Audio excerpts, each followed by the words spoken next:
आया कि समझो गन्ने में कितनी भी गांठें होती है, उसकी जूस में गांठ है। नदी कितनी भी टेढ़ी मेढ़ी है और नदी का देखो हमेशा शेप दिया जाता है ऐसा। नदी हमेशा आप लोग भी ड्रॉ करोगे तो नदी ऐसी ऐसी ड्रॉ करोगे, सीधी नदी नहीं। सीधे के लिए रास्ता ऐसा दिखाते हैं, पर नदी माना ही ऐसे ऐसे सांप के उसमें दिखाते हैं। पर बोला उसका जो पानी है वो कभी टेढ़ा मेढ़ा है? पानी तो टेढ़ा मेढ़ा नहीं है। गुंबज, मंदिर का जो गुंबज है वो स्क्वायर होता है, त्रिकोण होता है, कैसा भी है, गोल है, पर उसमें विराजमान परमात्मा वो टेढ़ा मेढ़ा गोल स्क्वायर त्रिकोण वो है क्या? तो बोले जिसकी नजर सीधी आत्मा पर जाती है, इन दीवारों से बातों से सबसे हट जाती है, तो सीधी नजर आत्मा पर जानी चाहिए ना। बोला अच्छा ये बताओ कि ये सच या वो सच? राजा जनक ने उसे पूछा अष्टावक्र मुनि से, ठीक है आपने हम लोगों को इतना क्रॉस किया है, इतनी बातों में फेल किया है, हम भी तो आपसे कोई सवाल तो पूछें कि ये सच या वो सच? बोला न ये सच न वो सच। बोला मतलब क्या? बोला जो जागृत में देख रहे हो, जिनसे मिल रहे हो, कुछ भी हाव भाव चलना उठना वो भी सत्य है ही नहीं, वो भी मिथ्या। तभी बोलते हैं ना, अरे अभी मेरे से बात करके गई, अभी मिले थे, पता नहीं 1 मिनट के बाद वो है ही नहीं, कैसे ऐसे हुआ? तो बोला जगत यही है, जगत ऐसा ही मिथ्या है। उस दिन भी किसने बताया कि भाई उसकी माँ आधा घंटा पहले हमारे से मिली है, 1 घंटे के बाद हमारे को मालूम पड़ा कि उसका बेटा एक्सीडेंट हो गया, मर गया। बोला 1 घंटे पहले वो जिंदा था, 1 घंटे के बाद वो है ही नहीं, एक्सीडेंट हो गया, मर गया। जगत यही है, जगत यही है। उसकी बैठ के कितनी भी बैठ के वो करेंगे। आप अपनी जीवन की गाथा कितने सालों तक कर सकते हो बताओ? जीवन कितनी घंटों की है? आधा घंटा 1 घंटे तक, ज्यादा में ज्यादा 1 घंटे तक, उससे ज्यादा बोल सकोगे? पर लिविंग कितनी है, कितनी लिविंग? इतने सालों तक, जितने सालों के हैं हर एक मनुष्य, उतने सालों की लिविंग है। पर अपनी गाथा जो बताते हैं, कहानी बताते हैं, आधे घंटे 1 घंटे में पूरी हो जाती है। माना मनुष्य है 1 घंटे का, आधे घंटे का, 1 घंटे का। उसकी लबाड़ कितनी बैठ के लगाता है, कितनी लबाड़ लगाता है। मैंने ये किया, मैंने वो किया, मैं अंबानी हो गया, मैं इतना हो गया। बोला है तो कुछ भी नहीं। तभी उसने कहा कि न ये सच न वो सच।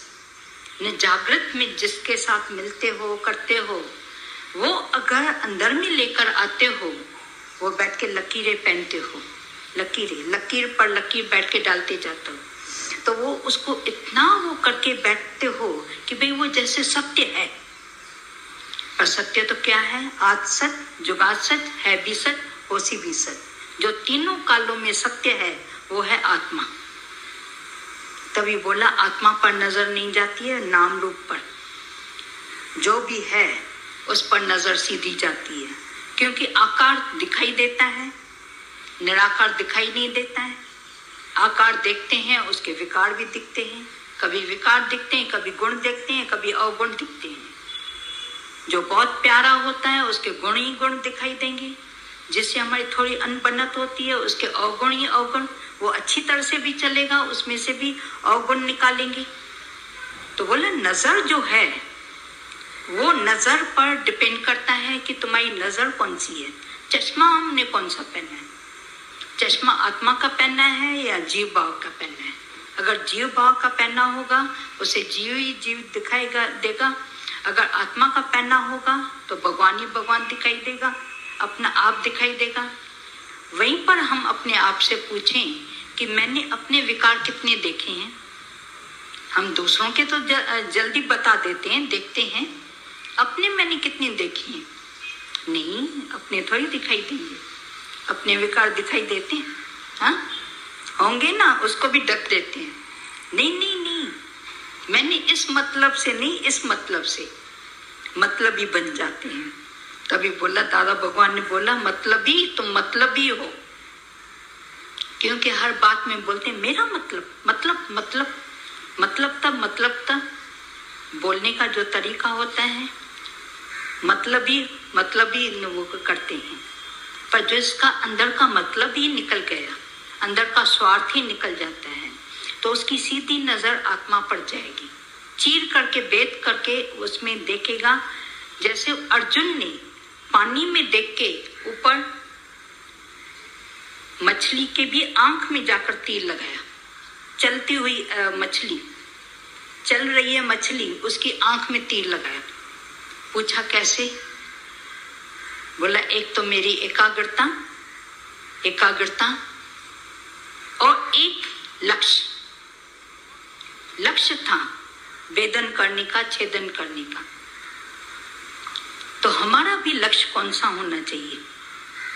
सीधा अंदर आत्मा देखना। जब अंदर में ये लक्ष्य लेकर आते हैं, सत्संग बना क्या? फन एंड फीस्ट के लिए आए। उसमें तो बहुत सारी वो क्लब वगैरह बनी पड़ी है फन एंड फीस्ट के लिए, जहाँ पर हम जाकर गैदरिंग करते हैं, ये करते हैं, वो जो भी कुछ करते हैं, व्हाटएवर।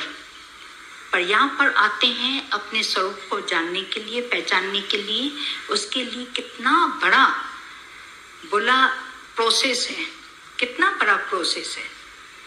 अपने मन से, तन से, जिनके साथ हमारे रिश्ते नाते हैं, उनसे अंदर ही ऊपर उठते जाएं। बोला अंदर में मन की रस्सियां कितनी बंधी पड़ी है। बात तो चलती है खूंटी की, खूंटी के साथ वो रस्सी, वो नाव बंधी पड़ी थी। हमारी क्या खूंटी के साथ रस्सी नहीं, वो बंधी नहीं पड़ी है नाव? वही मन चला जाता है, वही मन चला जाएगा। वहां से हमने खोला है, तभी तो नाव आगे बढ़ेगी, प्रोग्रेस करेगी। या वहीं की वहीं फिर बैठ के वंज चलाते हैं, चप्पू चलाते हैं। फिर बोलती है मेरे को पता नहीं शांति क्यों नहीं आती है, आनंद नहीं आता है। आनंद आएगा कहां से? व्यापार हम कौन सा करते हैं और ट्रेन में कौन सी बैठी है? जो व्यापार करते हैं सारा दिन, वही अंदर में उसका चिंतन चलेगा। अगर व्यापार ही किया होगा आत्मा का, ज्ञान का, तो वो देखो चिंतन भी वही चलेगा, ज्ञान भी अंदर में वही रमन करेगा। तभी आजकल दीदी ने सबको ये लेसन दिया है कि दादा भगवान की कैसेट चला के एक हर एक अपने अपने घर में बहुत ध्यान पूर्वक बैठ के वो चलाते हैं। उसमें से 25 या 20 पॉइंट्स बैठ के निकालो, देखना कितना मजा आएगा। उठने का मन नहीं करेगा। कितनों ने फिर फोन पर बताया, औरत चाय लेकर आई, पानी लेकर आई, न ध्यान गया पानी में न चाय में। भाई ये भी पॉइंट लिखूं, ये भी पॉइंट लिखूं, यहाँ पर लिखूं। उसमें डूबते गए। फिर उठने का मन नहीं कर रहा। वो आया था राजा के पास, मैं आपको भागवत सुनाता हूं। तो उसने कहा कि तुमने सुना है? तुमने सुना है? पहले तुम मेरे को जो सुनाने आया तुमने खुद सुना है? बोला मैं इतनी बार, 1000 बार तो मैंने उसका उतला दिया होगा भागवत को। बोला मैं जहां से बोल रहा हूं वो मेरी बात को कैच करना। तुमने सुना है? आज जाकर तुम खुद सुनो, अपने आप को सुनाओ, फिर आना मेरे को सुनाने के लिए। वो गया, वृक्ष के नीचे बैठ के भागवत को पढ़ने लगा। इतना गुम हो गया। खुद राजा आया उसका दर्शन करने के लिए। लीनता इतनी। बोला अब भी आकर मेरे को सुनाना। बोला अभी मुझे भी इच्छा अंदर की निकल गई। पहले इच्छा थी भाई राजा को मैं जाकर भागवत सुनाऊंगा, इतने सारे मेरे को गिफ्ट मिलेगी, मेरी वो जो उम्र भर की वो है गरीबी वो भी दूर हो जाएगी। अभी वो भी अंदर की इच्छा निकल गई, क्या सुनाए, किसको सुनाए। अभी जब वो खुद क्षमा बन गया तो अपने आप ही परवाने आएंगे फिदा होने के लिए। तो बोला इतने लीन हो जाएं, इतने लीन हो जाएं, तल्लीन ज्ञान के एक एक शब्द में। जो शब्द हम पढ़ते हैं खाली ऊपरी नहीं, थोथे नहीं, मुख से नहीं, फिर देखें हृदय तक गई बात, हृदय से फिर नाभि तक, नाभि तक अंदर जानी चाहिए। देखो प्राणायाम सिखाते हैं, बोलते हैं अभी खाली तुमने मुख से वो प्राण लिए, फिर बोलते हैं कंठ से लिए, फिर बोलते हैं हृदय से लिए, फिर बोलते हैं नाभि से। जब नाभि तक वो प्राण चले जाते हैं फिर देखो अंदर की सारी बीमारियां, कलुषता निकलती जाती है, निकल जाती है। इसी तरह से एक एक शब्द जो हमारे नाभि से निकलता है तो उसमें देखना कितनी लीनता, तल्लीनता आती है, गुम हो जाते हैं। जितना तुमने प्रैक्टिस किया होगा, एक वर्ड भी किसको बोलोगे उसको जाकर रामबाण का काम करेगा, इतना असर कर लेता है, उनकी लाइफ ट्रांसफॉर्म हो जाती है।